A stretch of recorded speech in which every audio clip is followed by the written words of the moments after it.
नमस्कार सभी साथियों को। स्वागत करता हूं सभी का इस यूट्यूब चैनल पर जिसका नाम है स्टडी विद पीएन लोधा। साथियों, थर्ड ग्रेड शिक्षक भर्ती परीक्षा 2023 के लिए विद्यालय विषय जैसे हिंदी है, विज्ञान है, सामाजिक है, साथ ही शैक्षणिक रीति विज्ञान, आपके शिक्षण विद्या है और साथ ही शैक्षणिक मनोविज्ञान, इन सभी से 40 बहुत ही महत्वपूर्ण प्रश्न आज आपके लिए लेकर आया हूं। ये विद्यालय से विषय से संबंधित आपका 7वां टेस्ट है साथियों। शुरू करेंगे आज के इस वीडियो को। देखिए, प्रत्येक प्रश्न 1 नंबर का है और प्रश्न को गलत करने पर 1/3 नंबर आपके कम किए जाएंगे।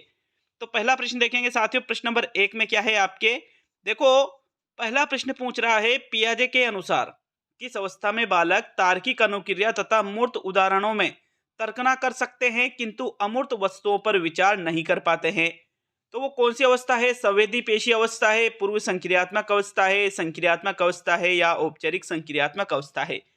शैक्षणिक मनोविज्ञान से संबंधित प्रश्न है साथियों। पहले प्रश्न का आंसर देखें तो इसको किस नाम से जाना जाएगा? मूर्त संक्रियात्मक अवस्था या संक्रियात्मक अवस्था के नाम से इसको जाना जाता है, जिसमें बालक मूर्त उदाहरणों में तर्कना कर सकता है लेकिन अमूर्त वस्तुओं पर वो विचार नहीं कर पाता है, क्योंकि अमूर्त वस्तुओं पर विचार वो औपचारिक संक्रियात्मक अवस्था में करेगा। विकल्प नंबर आपका 3 सही है साथियों। प्रश्न नंबर 1 में प्रश्न संख्या 2 की ओर बढ़ेंगे। तो दूसरा प्रश्न है आपके, पढ़ने में होने वाली कठिनाई को व्यक्त करने के लिए एक शब्द है। डिसलेक्सिया, डिस्प्रेक्सिया, डिस्ग्राफिया और इनमें से कोई भी नहीं। तो कोई नहीं को तो आप यहां से हटा दीजिए। देखो, पढ़ने में कठिनाई हो रही है और पढ़ने में होने वाली कठिनाई को व्यक्त करने के लिए जो शब्द है उसको डिसलेक्सिया के नाम से जाना जाता है। पठन संबंधी विकार इसका अर्थ होता है साथियों। पठन वैकल्य भी आप इसको कह सकते हो। तो प्रथम विकल्प आपके दूसरे प्रश्न का सही आंसर है। आगे बढ़ेंगे प्रश्न संख्या 3 की ओर। तीसरा प्रश्न देखेंगे, कोशिका के लिए ब्लूप्रिंट का कार्य करता है गुणसूत्र, माइटोकॉन्ड्रिया, जीन और शुक्राणु। तो कोशिका के लिए जो ब्लूप्रिंट का कार्य करता है वो आपको तीसरे प्रश्न में देखना है। और साथियों, कोशिका के लिए ब्लूप्रिंट का कार्य किसके द्वारा किया जाता है? जीन के द्वारा किया जाता है मित्रों। थर्ड विकल्प आपके तीसरे प्रश्न का सही आंसर है। आगे बढ़ेंगे प्रश्न संख्या 4 की तरफ। चौथा प्रश्न देखेंगे, इनमें से कौन से सिद्धांत का संबंध विकास से नहीं है?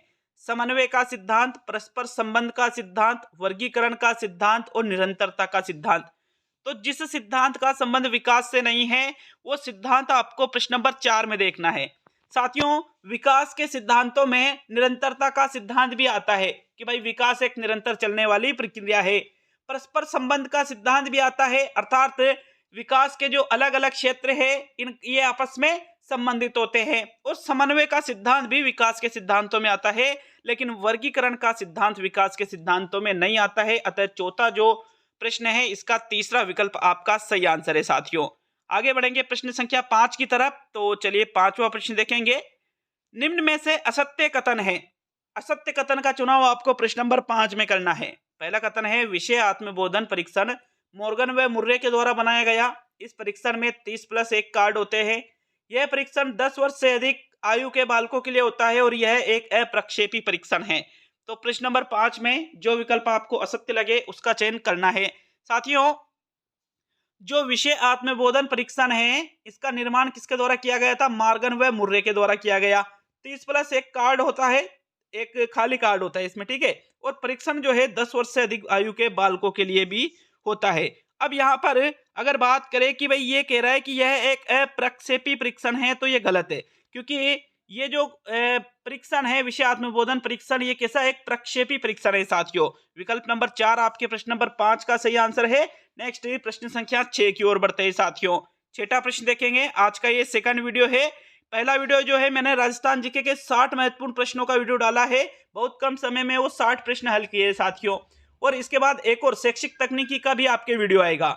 और आपके आज ही स्टडी विद पीएन जो एप्लीकेशन है इस पर 149 वाले कोर्स में पूरे 150 प्रश्नों का पेपर भी आ रहा है। तो निश्चित रूप से ऐप को डाउनलोड आप करके बहुत ही शानदार 270 के लगभग टेस्ट डले हुए हैं, उनको अटेंड कर सकते हो साथियों। तो छठा प्रश्न है, मानव जीवन का आरंभ मूलतः एक कोष से होता है, 2 कोष से होता है, कई कोषों से होता है और इनमें से सभी। तो छठे प्रश्न का देखो, मानव जीवन का आरंभ मूलतः पूछा गया है और मानव जीवन का आरंभ मूलतः एक कोष से होता है साथियों। पहला विकल्प आपके छठे प्रश्न का सही उत्तर है। आगे बढ़ेंगे प्रश्न संख्या 7 की तरफ। सातवां प्रश्न देखेंगे मित्रों। प्रश्न नंबर 7 है, रमा अध्यापक बनने का सपना बचपन से ही देखती है, इसलिए वह रीट की तैयारी बहुत जोरों से कर रही है। रमा के अंदर प्रेरणा है, कृत्रिम, स्वाभाविक, अर्जित और बौद्धिक। तो देखो, बचपन से उसका सपना क्या है कि शिक्षक बनने का, तो शिक्षक भर्ती की तैयारी बहुत जोरों से वो कर रही है। इसको आप बौद्धिक या कृत्रिम अभिप्रेरणा नहीं कह सकते और ना ही अर्जित अभिप्रेरणा, बल्कि इसको किस नाम से जाना जाता है साथियों?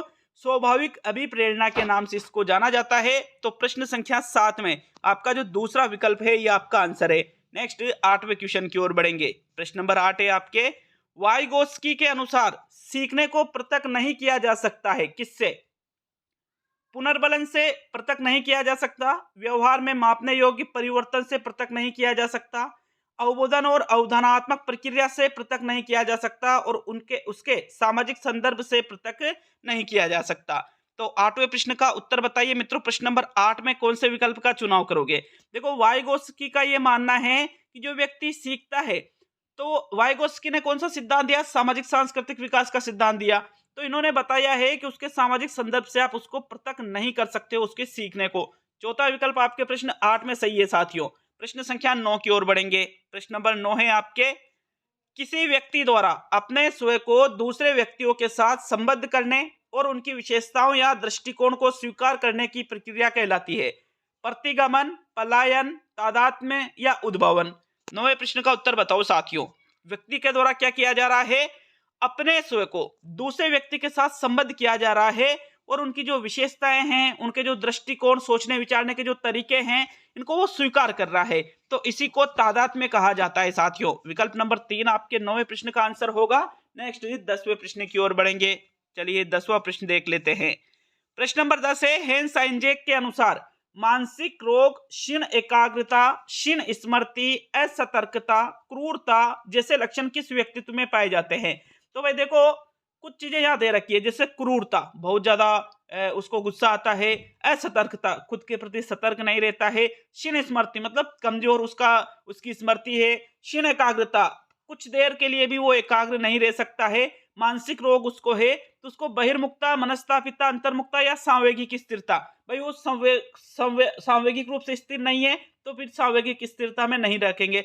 बहिर्मुखता, अंतर्मुखता या मनस्तापिता। साथियों, ये जो सभी गुण हैं, इनका संबंध किससे है? मनस्तापिता से है। गुण या लक्षण आप जिनको कह सकते हो, गुण नहीं कह सकते हो इनको। तो थर्ड विकल्प आपके 10वें प्रश्न का आंसर है मित्रों। प्रश्न संख्या 11 की ओर बढ़ेंगे। प्रश्न 11 को देखते हैं। रॉबर्ट एम गेने ने सीखने के कितने प्रकार बताए हैं? 7 प्रकार बताए हैं, 8 प्रकार बताए हैं, 5 प्रकार बताए हैं और 6 प्रकार बताए हैं। तो आपको किसके अनुसार आंसर देना है? रॉबर्ट एम गेने के अनुसार आपको आंसर देना है कि रॉबर्ट एम गेने ने सीखने के कितने प्रकार बताए हैं। तो 11वें प्रश्न का आंसर है साथियों, रॉबर्ट एम गेने के द्वारा सीखने के कुल 8 प्रकार बताए हैं, जिसमें 8वां और अंतिम जो प्रकार है वो कौन सा है? समस्या समाधान अधिगम। और ये समस्या समाधान अधिगम सर्वश्रेष्ठ प्रकार भी इन्होंने बताया है। तो विकल्प नंबर आपका जो 2 है, प्रश्न संख्या 11 का सही आंसर है। इसका निम्नतम सीखने का प्रकार कौन सा है साथियों? संकेत अधिगम। और उच्चतम सीखने का प्रकार कौन सा है? समस्या समाधान अधिगम। याद रखिएगा इस चीज को भी आप। तो दूसरा विकल्प आपके 11वें प्रश्न का सही उत्तर है। नेक्स्ट 12वें प्रश्न की ओर बढ़ेंगे। प्रश्न नंबर 12 है, निम्न में से कौन सा दैहिक अभिप्रेरक नहीं है? उपलब्धि, भूख, प्यास और नींद। तो जो दैहिक अभिप्रेरक नहीं है वो आपको देखना है। देखो, भूख, दैहिक का मतलब शारीरिक अभिप्रेरक से लिया जाता है साथियों। भूख भी, नींद भी और प्यास भी, तीनों ही शारीरिक आवश्यकता है और इनको दैहिक अभिप्रेरक के अंतर्गत सम्मिलित किया जाता है। जबकि उपलब्धि जो है ये दैहिक अभिप्रेरक नहीं है। उपलब्धि को किसके अंतर्गत सम्मिलित किया जाता है? सामाजिक अभिप्रेरक के अंतर्गत सम्मिलित किया जाता है। तो विकल्प नंबर आपका जो 1 है, प्रश्न नंबर 12 का सही आंसर है। नेक्स्ट 13वें प्रश्न की ओर बढ़ेंगे साथियों। प्रश्न नंबर 13 क्या है? बच्चों के लिखित कार्य के आकलन में सर्वाधिक महत्वपूर्ण है अभिव्यक्ति, विचार, वर्तनी, वाक्य विन्यास या तत्सम शब्दों का प्रयोग। देखो, ये टीचिंग मेथड का क्वेश्चन आ चुका है। पहले जो 12 प्रश्न हमने हल किए हैं वो आपके शैक्षणिक मनोविज्ञान से संबंधित प्रश्न थे, शैक्षणिक मनोविज्ञान के प्रश्न। अब जो प्रश्न हम हल कर रहे हैं ये शिक्षण विधियों के प्रश्न आ चुके हैं। फिर विद्यालय विषय के प्रश्नों को भी हम हल करेंगे साथियों। तो 13वें प्रश्न का आंसर देखते हैं। बच्चों के लिखित कार्य के आकलन में सबसे इंपॉर्टेंट, भाई लिखित कार्य का आकलन आप कर रहे हो बच्चों का, तो सबसे इंपॉर्टेंट होता है अभिव्यक्ति, विचार की किस प्रकार से वो अपने विचारों को अभिव्यक्त कर रहा है। पहला विकल्प आपके 13वें प्रश्न का भी सही उत्तर है साथियों। प्रश्न संख्या 14 की ओर बढ़ेंगे। 14वां प्रश्न देखेंगे। अच्छा लगे वीडियो को लाइक शेयर करिएगा साथियों। 10,000 से अधिक जो स्टूडेंट है उन्होंने ऐप को डाउनलोड करके कोर्स को ज्वाइन कर रखा है, बहुत सारे स्टूडेंट ने। तो अगर आपने ऐप को डाउनलोड नहीं कर रखा है तो ऐप डाउनलोड का लिंक कमेंट बॉक्स से, लास्ट समय में बेहतरीन तैयारी आप वहां से कर सकते हो 149 वाले कोर्स से। देखिएगा 14वें प्रश्न को। एक शिक्षिका तनावग्रस्त बच्चे की पहचान कर सकती है जब बच्चा निम्न व्यवहार प्रदर्शित करता है। आक्रामक व्यवहार प्रदर्शित करता है, पढ़ाई में पूर्ण एकाग्रता प्रदर्शित करता है, बहुत बात करना या हाइपर एक्टिविटी। तो देखो, कोई बच्चा तनावग्रस्त है, उसकी पहचान कैसे कर सकती है एक शिक्षिका? तो पढ़ाई में पूर्ण एकाग्रता से तो उसकी पहचान नहीं हो पाएगी कि ये तनावग्रस्त है, इसको तो आप हटा सकते हो। बहुत बात करना, ये भी हटा सकते हो। आक्रामक व्यवहार या हाइपर एक्टिविटी। साथियों 14वें प्रश्न का आंसर रहेगा, अगर बच्चा आक्रामक व्यवहार करता है तो एक शिक्षिका ये पहचान कर सकती है कि ये तनाव, मानसिक रूप से तनाव में है। साथियों पहला विकल्प आपके 14वें प्रश्न का भी सही उत्तर है। नेक्स्ट प्रश्न संख्या 15 की ओर बढ़ेंगे। तो चलिए 15वां प्रश्न देखेंगे। पर्यावरण अध्ययन की पाठ्य पुस्तकों में अभ्यास एवं गतिविधियों को रिक्त स्थान उपलब्ध कराना चाहिए। प्रकरणों में अंतः निर्मित उपलब्ध करवाना चाहिए। पुस्तकों में अलग अलग स्थानों पर उपलब्ध कराना चाहिए। इकाई के अंत में या पाठ के अंत में उपलब्ध कराना चाहिए। तो 15वें प्रश्न का आंसर बताओ साथियों। प्रश्न संख्या 15 में बात करें, भाई पर्यावरण अध्ययन की किताब है या अन्य हिंदी की या फिर सामाजिक की या विज्ञान की, किसी भी विषय की किताब हो साथियों, उसमें जो अभ्यास एवं गतिविधियां होती है इनको आप पुस्तक में अलग अलग स्थानों पर नहीं बल्कि प्रकरणों में अंतः निर्मित उपलब्ध बच्चों को करवाना चाहिए। पहला विकल्प आपके 15वें प्रश्न का सही आंसर है साथियों। नेक्स्ट 16वें प्रश्न की ओर बढ़ेंगे। तो चलिए 16वां प्रश्न देख लेते हैं। 16वां प्रश्न है, सतत और व्यापक मूल्यांकन क्यों आवश्यक है? शिक्षार्थियों ने कितना नहीं सीखा है जानने के लिए, शिक्षार्थी प्रगति निरंतर न बनाए रखने के लिए, निरंतर मूल्यांकन होते रहने से शिक्षार्थियों में परीक्षा का अनावश्यक भय नहीं रहता और परीक्षा प्रणाली को महत्व देने के लिए। तो भाई सीसी परीक्षा प्रणाली को महत्व देने के लिए तो नहीं होता है।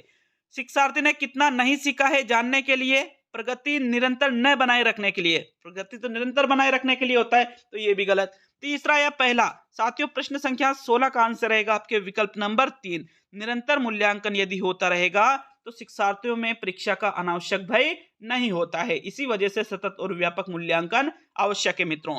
प्रश्न संख्या 16 में आपका थर्ड विकल्प सही रहेगा। नेक्स्ट 17वें प्रश्न की ओर बढ़ेंगे। तो चलिए 17वां प्रश्न देख लेते हैं। प्रश्न नंबर 17, कौन ऑफ एक्सपीरियंस किसने दिया? एडगर डेल ने दिया, बी.एफ. स्किनर ने दिया, एस.के. कोचर ने दिया और डेंट महोदय ने दिया। तो कौन ऑफ एक्सपीरियंस का मतलब क्या होता है? अनुभव शंकु होता है। और अनुभव शंकु किसने दिया साथियों? एडगर डेल ने दिया। विकल्प नंबर आपका जो 1 है प्रश्न नंबर 17 का सही उत्तर है। नेक्स्ट 18वें प्रश्न की ओर बढ़ते हैं साथियों। तो चलिए 18वां प्रश्न देख लेंगे। किस विधि में छात्र प्रत्यक्ष रचना द्वारा गणित के तथ्यों संबंधी जानकारी करते हैं? वह है व्याख्यान विधि है, निगमन विधि है, प्रदर्शन विधि है या योजना विधि है। तो भाई आपको विधि का नाम बताना है 18वें प्रश्न में। और साथियों 18वें प्रश्न का आंसर देखिए, देखो क्या प्रश्न पूछ रहा है। प्रत्यक्ष रचना के द्वारा गणित के तथ्यों संबंधी जानकारी करते हैं। तो व्याख्यान विधि में तो ऐसा होता नहीं है, ना ही प्रदर्शन विधि में। अब निगमन या योजना, साथियों 18वें प्रश्न का आंसर रहेगा भाई योजना विधि में प्रत्यक्ष रचना द्वारा छात्र जो है गणित के तथ्यों संबंधी जानकारी करते हैं। फोर्थ विकल्प आपके 18वें प्रश्न का सही उत्तर है। नेक्स्ट 19वें क्वेश्चन की ओर बढ़ेंगे साथियों। प्रश्न नंबर 19 है, पाठ्यक्रम आधारित होना चाहिए। आध्यात्मिक प्रधान, इतिहास प्रधान, क्रिया प्रधान और विधि प्रधान। तो पाठ्यक्रम कैसा होना चाहिए? भाई आध्यात्मिक या इतिहास प्रधान पाठ्यक्रम नहीं होना चाहिए, बल्कि पाठ्यक्रम कैसा होना चाहिए? क्रिया प्रधान। क्रिया प्रधान का मतलब होता है जिसमें छात्र क्रिया के माध्यम से सीखे, मतलब करके सीखे। विकल्प नंबर 3 आपके प्रश्न संख्या 19 का सही उत्तर है साथियों। नेक्स्ट 20वें प्रश्न की ओर बढ़ते हैं। तो चलिए प्रश्न नंबर 20 को देख लेते हैं। पद्य शिक्षण की प्रमुख विशेषता है ज्ञान, नियम, भावरस और अभिनय। तो देखो कौन से शिक्षण की बात की जा रही है? पद्य शिक्षण की।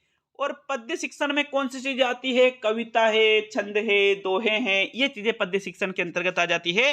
तो साथियों इसकी जो प्रमुख विशेषता है वो क्या है? भावरस। बिल्कुल पद्य शिक्षण की प्रमुख विशेषता है। तीसरा विकल्प आपके प्रश्न 20 का सही उत्तर है साथियों।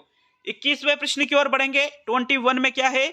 आगमन पद्धति का प्रथम सोपान है व्याकरण, सूत्र, उदाहरण और नियम। तो आगमन पद्धति या आगमन विधि का प्रथम पहला सोपान आपसे प्रश्न 21 में पूछा जा रहा है। साथियों 21वें प्रश्न का आंसर देख लेते हैं। तो आगमन विधि का जो प्रथम सोपान होता है, सबसे पहले इसमें उदाहरण प्रस्तुत किए जाते हैं बच्चों के सामने। विकल्प आपका आज तीसरा सही है 21वें प्रश्न में। देखो उदाहरण प्रस्तुत करने के बाद में खुद बच्चे उदाहरणों के माध्यम से नियम निकालते हैं साथियों आगमन पद्धति में, जबकि निगमन में उल्टा होता है, पहले नियम बताए जाते हैं फिर उदाहरण दिए जाते हैं। तो थर्ड विकल्प ही 21 में सही है।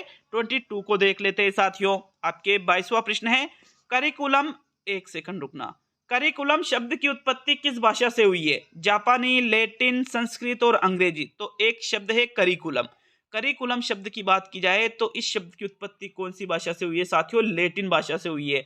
दूसरा विकल्प आपके 22 में सही है। नेक्स्ट 23 की ओर बढ़ेंगे साथियों। 23वां प्रश्न देखेंगे। देखो 23वां प्रश्न हिंदी का आ गया, मतलब अब आपके विद्यालय विषय चालू हो चुके हैं। हमने 12 प्रश्न जो है शिक्षा मनोविज्ञान के देखे, 10 प्रश्न जो है टीचिंग मेथड के देखे। अब हम हिंदी के प्रश्न देखेंगे, उसके बाद विज्ञान भी आएगी, सामाजिक भी आएगी। टोटल 40 प्रश्न इस प्रकार से करवाए जाएंगे। तो 23वां प्रश्न है इनमें से स्वर संधि से निर्मित शब्द नहीं है। अत्याचार, उत्थान, भानुदय और दावानल। तो जो शब्द स्वर संधि से निर्मित नहीं है वो शब्द आपको देखना है। भाई अत्याचार का विच्छेद क्या होता है? अति प्लस आचार, शब्द क्या बनेगा? अत्याचार। यन संधि का उदाहरण है, और यन संधि किस में आती है साथियों? स्वर संधि में आती है। भानु प्लस उदय शब्द बनेगा भानुदय, स्वर संधि, दीर्घ संधि हो रही है। दाव प्लस अनल, दावानल, दीर्घ संधि हो रही है, जो स्वर संधि का भेद है। लेकिन उत्थान शब्द में स्वर संधि नहीं है, बल्कि उत्थान शब्द में कौन सी संधि है साथियों? व्यंजन संधि है। तो आपके 23वें प्रश्न का जो दूसरा विकल्प है आपका आंसर है साथियों। आगे बढ़ेंगे 24वें प्रश्न की तरफ। तो चलिए 24 को देख लेते हैं। 24 है इनमें से द्रव्यवाचक संज्ञा का उदाहरण है कामधेनु, सुंदरता, क्रोध और पेट्रोल। तो जो द्रव्यवाचक संज्ञा का उदाहरण है वो आपको 24 में देखना है। भाई देखो क्रोध, क्रोध कैसा शब्द है? क्रोध भाववाचक संज्ञा का उदाहरण है। सुंदरता, सुंदरता भी भाववाचक का उदाहरण है। कामधेनु या पेट्रोल, तो भाई द्रव्यवाचक संज्ञा जो है ये किसका भेद है साथियों? जातिवाचक संज्ञा का भेद है। और जातिवाचक संज्ञा में एक तो समूहवाचक होती है और एक द्रव्यवाचक। तो ये जो पेट्रोल है ये द्रव्यवाचक संज्ञा का उदाहरण है। फोर्थ विकल्प आपके 24 का सही आंसर है साथियों। नेक्स्ट 25 की ओर बढ़ेंगे। चलिए 25वां प्रश्न देखेंगे। किस शब्द की वर्तनी शुद्ध है? शुद्ध वर्तनी वाला शब्द आपको 25 में देखना है। पहला पर्याप्त, दूसरा प्रदर्शनी, तीसरा पुष्ट और चौथा ब्रिजभाषा। तो भाई देखो पर्याप्त, प्रदर्शनी, पुष्ट और ब्रिजभाषा 3 अशुद्ध शब्द है, एक शुद्ध शब्द है इस प्रश्न में। तो जो शुद्ध शब्द है वो आपको 25 में देखना है। और देखो पर्याप्त भी ये गलत लिखा हुआ है, प्रदर्शनी भी ऐसे नहीं लिखते और पुष्ट में भी बड़ा ठ आता है, तो तीनों गलत। लेकिन ब्रिजभाषा जो शब्द है ये पूर्ण रूप से ऐसे ही लिखा जाता है, शुद्ध शब्द है साथियों। आपके जो फोर्थ विकल्प है 25 का सही आंसर होगा। नेक्स्ट 26 की ओर बढ़ेंगे मित्रों। 26वां प्रश्न देखेंगे। महाकवि में कौन सा समास है? तत्पुरुष, बहुब्रीहि, द्वंद्व और क्रमधारय। तो महाकवि महान है जो कवि। अब तत्पुरुष या द्वंद्व तो इसमें होगा नहीं, बहुब्रीहि या क्रमधारय। भाई कुछ जगह पर इस प्रश्न का जो उत्तर है आपको हो सकता है बहुब्रीहि मिल जाए, लेकिन एग्जैक्टली साथियों इसका आंसर क्रमधारय माना जाता है। महाकवि में कौन सा समास माना जाता है? क्रमधारय समास माना जाता है। फोर्थ विकल्प 26 में उत्तर है। नेक्स्ट 27 की ओर बढ़ेंगे। देखो पेपर निर्माण करते समय पूर्णतः सावधानी रखी जाती है, लेकिन फिर भी अगर किसी प्रश्न में कोई त्रुटि लगे तो उसके लिए आप कमेंट बॉक्स में कमेंट कर सकते हो साथियों। 27वें प्रश्न की ओर बढ़ते हैं। 27 में क्या है आपके? इनमें से व्यंजन संधि का उदाहरण है देवालय, पवन, स्वागत और जगदीश। तो जो शब्द व्यंजन संधि का उदाहरण है वो आपको 27 में देखना है। देखिएगा साथियों, देवालय का संधि विच्छेद होगा देव प्लस आलय बराबर शब्द क्या बनेगा? देवालय। इसमें कौन सी संधि हो रही है? दीर्घ, दीर्घ स्वर के अंतर्गत आती है। पवन का पो प्लस अन बिल्कुल अयादि, ये भी स्वर के अंतर्गत आती है। स्वागत सु प्लस आगत स्वागत, इसमें भी स्वर संधि हो रही है। लेकिन जगदीश जो शब्द है, जगदीश का विच्छेद क्या होता है? जगत। ये देखिएगा जगत प्लस ईश बराबर शब्द क्या बनेगा? जगदीश। और जगदीश शब्द में कौन सी संधि हो रही है? व्यंजन संधि हो रही है। तो आपके 27 में जो चौथा विकल्प है ये आपका आंसर होगा भाई। नेक्स्ट 28 की ओर बढ़ेंगे साथियों। 28वां प्रश्न देखेंगे। बैलगाड़ी शब्द में समास है द्वंद्व, द्विगु, अव्ययी भाव और तत्पुरुष। तो भाई बैलगाड़ी, बैलगाड़ी शब्द में समास पूछा गया है। अब अविभाव या द्विगु तो इसमें है नहीं। द्वंद्व या तत्पुरुष, मित्रों 28वें प्रश्न का आंसर देख लेते हैं। 28 में भी आपके चौथा ही विकल्प सही रहेगा। बैलगाड़ी शब्द जो है तत्पुरुष समास का ये उदाहरण है साथियों। नेक्स्ट 29 की ओर बढ़ेंगे। 29वां प्रश्न देखेंगे। देखो, कारावास शब्द में संधि है, दीर्घ संधि है, गुण संधि है, यण संधि है और कोई संधि नहीं है। तो भाई कारावास शब्द अगर हम देखें तो कारावास शब्द का जो विच्छेद होता है वो होता है कार प्लस आवास बराबर शब्द बनेगा कारावास। और साथियों इसमें दीर्घ संधि हो रही है जो कि स्वर संधि का ही एक भेद है। पहला विकल्प आपके प्रश्न संख्या 29 का सही उत्तर है साथियों। नेक्स्ट 30वें प्रश्न की ओर बढ़ते हैं। प्रश्न संख्या 30, संध्या के समय सूर्य कुछ देर से अस्त हुआ प्रतीत होता है, इसका कारण है परावर्तन, विवर्तन, विसरण और अपवर्तन। भाई देखो 23 से लेकर के और जो 29 प्रश्न है 23 से 29 तक हमने विद्यालय विषय के अंतर्गत हिंदी के प्रश्नों को हल किया और अब ये 30वां प्रश्न आपके विज्ञान का आ चुका है साथियों। अब विज्ञान के प्रश्नों को हम हल करने वाले हैं और उसके बाद में आपके सामाजिक के भी प्रश्न आएंगे। तो 30वें प्रश्न में देखो क्या होता है, जो शाम का टाइम होता है इसमें हमें सूर्य कुछ देर से अस्त हुआ प्रतीत होता है कि कुछ देर में अस्त हो रहा है, जबकि अस्त पहले ही हो चुका होता है। तो ऐसा जिस कारण से होता है वो क्या कारण है, अपवर्तन के कारण ऐसा होता है मित्रों। किसके कारण, अपवर्तन के कारण। प्रश्न नंबर 30 में आपके जो चौथा विकल्प है बिल्कुल आपका सही आंसर होगा। 31वें प्रश्न की ओर बढ़ेंगे। 31 में क्या है आपके, देखो 31वां प्रश्न है, निम्न में से कौन सा पदार्थ न्यूनतम वाष्प दाब लगाता है, जल, मरकरी, केरोसिन और परिशोधित स्क्रिप्ट। तो जो पदार्थ न्यूनतम वाष्प दाब लगाता है वो इनमें से कौन सा पदार्थ है साथियों। 31वें प्रश्न का आंसर देख लेते हैं। भाई जो मरकरी है, मरकरी मतलब जो पारा द्रव धातु है जो साथियों, बिल्कुल ये न्यूनतम वाष्प दाब लगाता है। विकल्प नंबर आपका 2 31 का सही आंसर है। 32 की ओर बढ़ेंगे मित्रों। 32वें प्रश्न में क्या है देख लेते हैं। चाकू से काटी जा सकने वाली धातु कौन सी है, सीसा, लोहा, तांबा और सोडियम। तो वह धातु जिसको आप, इतनी मुलायम होती है जिसको आप चाकू से भी काट सकते हो साथियों। इतनी मुलायम धातु, उस धातु का नाम आपको 32 में बताना है। और 32वें प्रश्न का आंसर देख लेते हैं साथियों। जो सोडियम नामक धातु है इसको आप चाकू से भी काट सकते हो। फोर्थ विकल्प 32वें प्रश्न का आंसर है। नेक्स्ट 33वें प्रश्न की ओर बढ़ेंगे। 33 में क्या है आपके देख लेते हैं। देखो 33वें प्रश्न को, क्षार वह पदार्थ है जो इलेक्ट्रॉन देता है, प्रोटॉन देता है, प्रोटॉन ग्रहण करता है और इलेक्ट्रॉन युग्म ग्रहण करता है। तो क्षार कैसा पदार्थ है साथियों, आपको 33 में देखना है। 33वें प्रश्न का आंसर बताइए। भाई अम्ल क्षार का नाम सुना होगा, ये इलेक्ट्रॉन नहीं देता है ना ही प्रोटॉन देता है, बल्कि ये क्या करता है, प्रोटॉन को ग्रहण करता है साथियों क्षार। विकल्प नंबर आपका 3 जो है 33वें प्रश्न का आंसर होगा। नेक्स्ट 34वें प्रश्न की तरफ बढ़ेंगे साथियों। 34 है आपके, सुस्पष्ट केंद्रक रिक्त स्थान में अनुपस्थित होता है। पादप कोशिका में अनुपस्थित होता है, जंतु कोशिका में अनुपस्थित होता है, यूकेरियोटिक कोशिका में अनुपस्थित होता है या प्रोकैरियोटिक कोशिका में अनुपस्थित होता है। तो 34 का आंसर बताइए, सुस्पष्ट केंद्रक किसमें अनुपस्थित होता है साथियों। 34वें प्रश्न का आंसर देखें तो भाई जो सुस्पष्ट केंद्रक होता है ये प्रोकैरियोटिक कोशिका में अनुपस्थित होता है मित्रों। फोर्थ विकल्प आपके 34वें प्रश्न का बिल्कुल सही आंसर है। चलिए 35वें प्रश्न की ओर बढ़ेंगे। 35 है आपके, शरीर में ताप का नियंत्रण करता है सेरिब्रेलम, सेरिब्रम, हाइपोथैलेमस और यकृत। तो जिसके द्वारा शरीर में ताप नियंत्रण का कार्य किया जाता है वो इनमें से कौन सा है मित्रों। 35वें प्रश्न का आंसर देख लेते हैं। देखो शरीर में ताप नियंत्रण का कार्य सेरिब्रेलम या सेरिब्रम के द्वारा नहीं किया जाता है, बल्कि हाइपोथैलेमस के द्वारा। किसके द्वारा मित्रों, हाइपोथैलेमस के द्वारा ही शरीर में ताप नियंत्रण का कार्य किया जाता है। थर्ड विकल्प आपके प्रश्न नंबर 35 का सही उत्तर है। नेक्स्ट 36वें प्रश्न की ओर बढ़ेंगे साथियों। 36 क्या है आपके, देखो ये आपके सामाजिक के प्रश्न अब आ चुके हैं जिसमें राजस्थान जीके के प्रश्न आपको देखने को मिलेंगे अधिकतर। तो देखो हमने 12 प्रश्न शैक्षणिक मनोविज्ञान के, 10 प्रश्न टीचिंग मेथड के, फिर विद्यालय विषय के प्रश्नों को हम हल कर रहे हैं। टोटल 40 प्रश्न आपके लिए इस टेस्ट में है। इसी प्रकार से रेगुलर वीडियो आपको एग्जाम तक देखने को मिलेंगे। साथियों अगर चैनल पर नए हो तो चैनल को सब्सक्राइब करके बेल आइकन ऑन कर लेना ताकि प्रत्येक वीडियो का नोटिफिकेशन आपके पास तुरंत पहुंच सके। बहुत ही इंपॉर्टेंट क्वेश्चन आपको एग्जाम तक करवाए जाएंगे। और आपको मतलब कल नहीं परसों से जो अधीनस्थ बोर्ड ने पेपर लिए सन 2022 में, उन पेपर जो जितने भी पेपर लिए उन पेपर को हल करवाया जाएगा साथियों यूट्यूब चैनल पर ही। जो अधीनस्थ बोर्ड जो आपका जो आयोग है ना, जो आपका एग्जाम करवा रहा है थर्ड ग्रेड शिक्षक भर्ती का, इसी बोर्ड के द्वारा जो 2022 में पेपर लिए गए उन सभी पेपर का हल आपको यूट्यूब पर करवाया जाएगा आने वाले दिनों में, मतलब जितने हो सकते हैं। ठीक है, लास्ट टाइम में बहुत उपयोगी रहेंगे वो भी आपके लिए। तो भारतीय संविधान अंगीकृत किया गया 26 नवंबर 1947, 26 नवंबर 1948, 26 नवंबर 49, 26 नवंबर 50। तो साथियों भारतीय संविधान कब अंगीकृत किया गया? 36वें प्रश्न का आंसर बताइए भाई। अंगीकृत करने की बात है।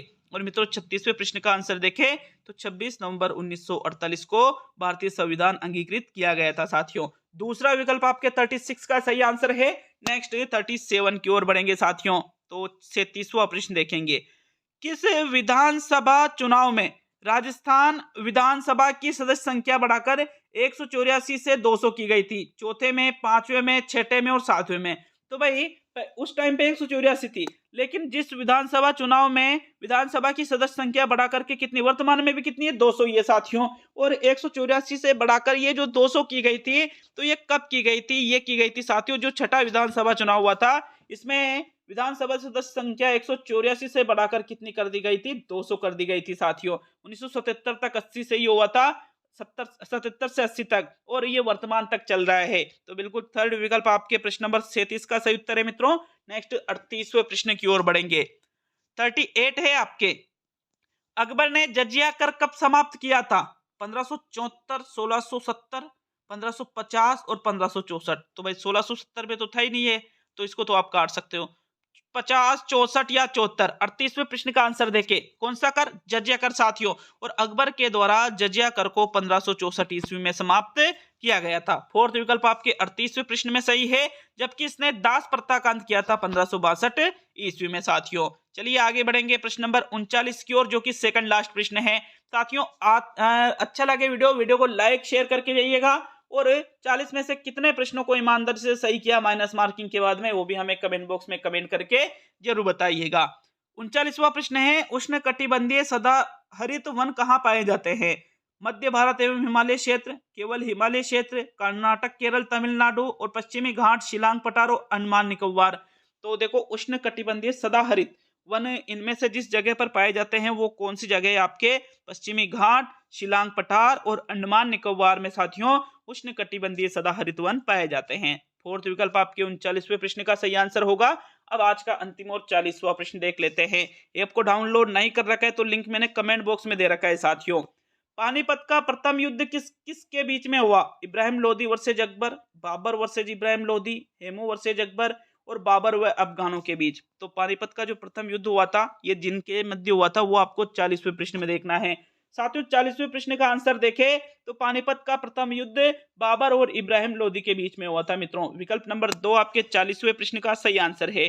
तो ये विद्यालय विषय का पेपर नंबर 7 कंप्लीट होता है। जल्द ही मिलेंगे साथियों अगले वीडियो में। बहुत बहुत धन्यवाद सभी का वीडियो को पूरा देखने के लिए। वीडियो को लाइक और वीडियो को शेयर भी जरूर करके जाइएगा साथियों।